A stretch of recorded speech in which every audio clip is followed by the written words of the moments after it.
Hello दोस्तों, स्वागत है आप सबों का आपके अपने चैनल आरिफ चंपारनी में।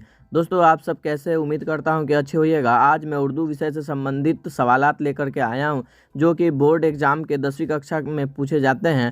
दोस्तों, ये सारे सवालात बहुत ही महत्वपूर्ण हैं। चलिए दोस्तों, वीडियो को शुरू करते हैं। उससे पहले आप मेरे चैनल पर अगर नए हैं तो वीडियो को लाइक कर दीजिए और चैनल को सब्सक्राइब करना ना भूलें। तो दोस्तों, सबसे पहला जो हमारा सवाल है, उर्दू के पहले साहिब दीवान शायर कौन हैं? तो दोस्तों, इसका सही जवाब होगा वली दक्कनी। उर्दू के पहले साहिब दीवान शायर वली दक्कनी हैं। अब हम दूसरे सवालात की तरफ बढ़ते हैं। सवाल नंबर 2 है, अमृता प्रीतम किस जुबान की शायरा थी? तो दोस्तों, अमृता प्रीतम जो है पंजाबी जुबान की शायरा थी। दोस्तों, यहाँ पे शायरा दिया गया है। औरतों के लिए शायरा का इस्तेमाल किया जाता है और मर्दों के लिए शायर का इस्तेमाल किया जाता है। तो अमृता प्रीतम जो है वो पंजाबी जुबान की शायरा थी। अब हम दोस्तों तीसरे सवालात की तरफ बढ़ेंगे। तीसरा जो हमारा सवाल है, दोहा में कितने मिसरे होते हैं? तो दोस्तों, दोहा में 2 मिसरे होते हैं। ये सवाल आपको दोस्तों बिल्कुल ही ध्यान से सुनना है। दोहा में कितने मिसरे होते हैं? तो दोहा में 2 मिसरे होते हैं। दोस्तों, मैंने जितने भी सवालात लिए हैं वो सभी काफ़ी महत्वपूर्ण हैं आने वाले उर्दू के एग्ज़ाम के लिए। तो आप ये सारे क्वेश्चनों को वीडियो के लास्ट तक ज़रूर देखिएगा। तो चलिए दोस्तों, हम अगले सवालात की तरफ बढ़ते हैं। अगला जो हमारा सवाल है, सलाम मछली शहरी किस सनफ़ के शायर हैं? तो दोस्तों, इसका सही जवाब होगा गीत। सलाम मछली शहरी जो है वो गीत के शायर हैं। अब हम अगले सवालात की तरफ बढ़ेंगे। अगला जो हमारा सवाल है, इरफान सिद्दीकी की पैदाइश कब हुई? दोस्तों, यहाँ पे पैदाइश के बारे में पूछा जा रहा है। इरफान सिद्दीकी की पैदाइश कब हुई? तो यहाँ पे मैंने उर्दू में भी लिख दिया है दोस्तों, ताकि आपको याद करने में आसान हो। इरफान सिद्दीकी की पैदाइश 1939 ईस्वी में हुई थी। दोस्तों, ये डेट ऑफ बर्थ के जो भी सवालात है वो अक्सर इम्तहानात में पूछे जाते हैं। बस हमें इन्हें 2 बार 3 बार देख लेना है ताकि हमें आसानी से याद हो जाए। तो ये इरफान सिद्दीकी के जन्म के बारे में पूछा जा रहा है। तो इरफान सिद्दीकी की पैदाइश 1939 में हुई थी। अब हम अगले सवालात की तरफ बढ़ेंगे। अगला जो हमारा सवाल है, छठा सवाल नंबर है, निसाब में शामिल अफसाना खालिद संदूक के अफसाना निगार कौन है? तो दोस्तों, इसका सही जवाब होगा इंदिरा गोस्वामी। निसाब, दोस्तों सवाल को आप बिल्कुल सही से अच्छा से सुनिएगा। निसाब में शामिल अफसाना खालिद संदूक के अफसाना निगार कौन है? तो ये खालिद संदूक एक कहानी है जिसको पूछा जा रहा है कि इसे लिखा किसने है। तो दोस्तों, इंदिरा गोस्वामी जी ने इसे लिखा है। अब हम अगले सवालात की तरफ बढ़ेंगे। 7 नंबर जो हमारा सवाल है, दोस्तों यहाँ पे सवाल है, बारिश की एक सुबह किस जुबान के नज्म है?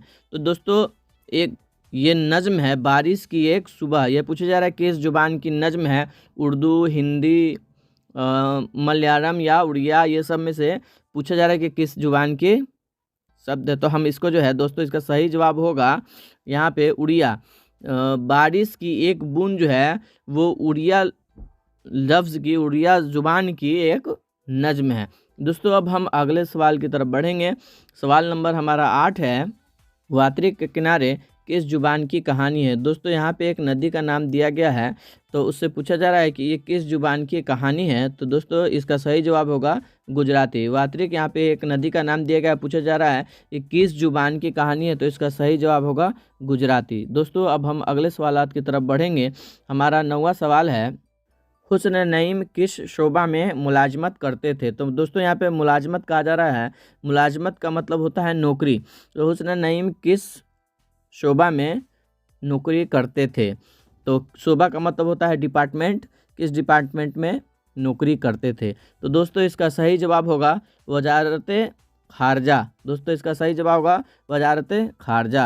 अब हम 10वें प्रश्न की तरफ पढ़ेंगे। 10वां जो हमारा सवाल है, अहमद फराज किस यूनिवर्सिटी में लेक्चरर हुए? तो दोस्तों, यहाँ पे पूछा जा रहा है कि अहमद फराज जो है किस यूनिवर्सिटी में लेक्चरर हुए थे। तो इसका सही जवाब होगा पेशावर यूनिवर्सिटी में। अहमद फराज जो है पेशावर यूनिवर्सिटी में लेक्चरर हुए थे। दोस्तों, पेशावर जो कि अभी पाकिस्तान में है, तो इसे हमें याद करना है। अहमद फराज जो है पेशावर यूनिवर्सिटी में लेक्चरर हुए थे। अब हम अगले सवालात की तरफ बढ़ेंगे।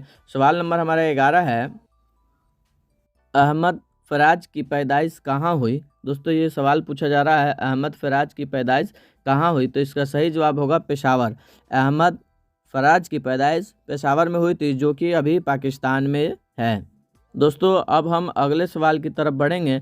सवाल नंबर 12 हमारा है, उर्दू शायर में मुबारक अजीमाबादी के उस्ताद कौन थे। तो दोस्तों यहाँ पे पूछा जा रहा है, उर्दू शायर में मुबारक अजीमाबादी, यहाँ पे पूरा नाम नहीं लिखा हुआ है, सिर्फ मुबारक लिखा हुआ है। उर्दू शायर में मुबारक अजीमाबादी के उस्ताद कौन थे। तो दोस्तों इसका सही जवाब होगा दागे दहलवी। उर्दू शायर में मुबारक अजीमाबादी के उस्ताद थे दागे दहलवी। दोस्तों अब हम अगले सवालात की तरफ चलेंगे। 13 नंबर जो हमारा सवाल है, मुबारक अजीमाबादी की पैदाइश कहाँ हुई। दोस्तों सवाल पूछा जा रहा है, मुबारक अजीमाबादी की पैदाइश कहाँ हुई। तो इसका सही जवाब होगा दरभंगा ज़िला में। दोस्तों जो कि बिहार में है, दरभंगा ज़िला, वहीं पे मुबारक अजीमाबादी की पैदाइश हुई थी। अब हम दोस्तों 14 नंबर सवालात की तरफ बढ़ेंगे। 14 नंबर सवाल है, मुशर्रफी की वफ़ात कब हुई थी। दोस्तों यहाँ पे पूछ रहा है मुशर्रफी की वफ़ात कब हुई थी। तो इसका सही जवाब होगा 1824 ईस्वी में। दोस्तों यहाँ पे मैंने दोनों तरह से लिख दिए हैं ईस्वी सन, ताकि आपको याद करने में आसानी हो। उर्दू में भी लिख दिया है। सवाल पूछा जा रहा है मुशर्रफी की वफ़ात कब हुई थी। तो इसका सही जवाब होगा 1824 ईस्वी में। मुशर्रफी की वफ़ात 1824 ईस्वी। अब दोस्तों हम अगले सवालात की तरफ बढ़ेंगे। सवाल नंबर 15 हमारा है, नसीम का पूरा नाम क्या था। दोस्तों यहाँ पे सवाल पूछा जा रहा है, नसीम का पूरा नाम क्या था। तो इसका सही जवाब होगा दयाशंकर कौल। नसीम का पूरा नाम दोस्तों क्या था, दयाशंकर कौल। दोस्तों ये बहुत ही महत्वपूर्ण सवाल है, इसको हम एक बार फिर से देख लेंगे। नसीम का पूरा नाम क्या था। तो इसका सही जवाब होगा दयाशंकर कौल। इसे हमें बिल्कुल ही याद कर लेना है। दोस्तों अब हम अगले सवालात की तरफ चलेंगे। सवाल नंबर हमारा 16 है, मसनवी ज़हर इश्क किसने लिखी। तो दोस्तों इसका सही जवाब होगा शौक़ लखनवी। मसनवी ज़हर इश्क किसने लिखी, इसका सही जवाब होगा शौक़ लखनवी। दोस्तों हमें ये सवालात को फिर से देख लेना चाहिए। मसनवी ज़हर इश्क किसने लिखी, तो इसका सही जवाब होगा शौक़ लखनवी। दोस्तों अब हम अगले सवालात की तरफ पढ़ेंगे।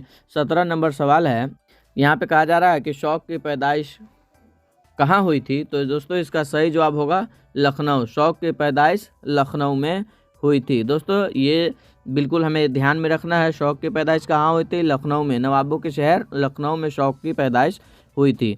अब हम दोस्तों 18वें सवाल की तरफ बढ़ेंगे। 18वां जो हमारा सवाल है, शौक़ लखनवी का पूरा नाम क्या था। दोस्तों यहाँ पे सवाल पूछा जा रहा है, शौक़ लखनवी का पूरा नाम क्या था। तो इसका सही जवाब होगा तशद्दुक़ हुसैन ख़ान। दोस्तों यहाँ पे बिल्कुल आपको याद रखना है कि शौक़ लखनवी का पूरा नाम क्या था। तो इसका सही जवाब होगा तशद्दुक़ हुसैन ख़ान।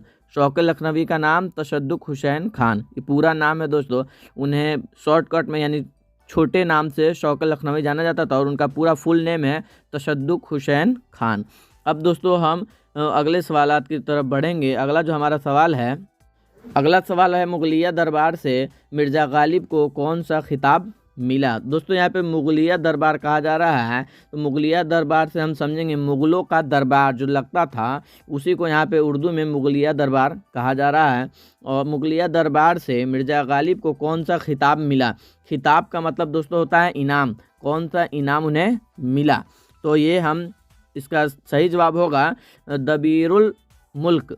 उन्हें जो खिताब मिला है वह है दबीरुल मुल्क। अब हम अगले सवालात की तरफ बढ़ेंगे। दोस्तों हमारा लास्ट जो सवाल है, वो लास्ट सवाल है, वालिद की मौत के वक्त गालिब की कितनी उम्र थी। दोस्तों जब मिर्ज़ा गालिब के इंतकाल हुआ, तो उस वक्त जो है मिर्ज़ा गालिब के उम्र के बारे में पूछा जा रहा है कि उनका उम्र कितना था। तो दोस्तों सही जवाब होगा 5 साल। मिर्ज़ा गालिब के वालिद के इंतकाल के समय इनकी उम्र 5 साल की थी। दोस्तों वालिद का मतलब पिता, अब्बू होता है, हमें जान लेना है दोस्तों। तो उनके अब्बू के इंतकाल के समय मिर्ज़ा गालिब की उम्र 5 साल थी। दोस्तों आपको अगर वीडियो अच्छा लगा तो कमेंट में ज़रूर बताइएगा, और वीडियो को लाइक कर दीजिए और चैनल को सब्सक्राइब कर दीजिए। धन्यवाद।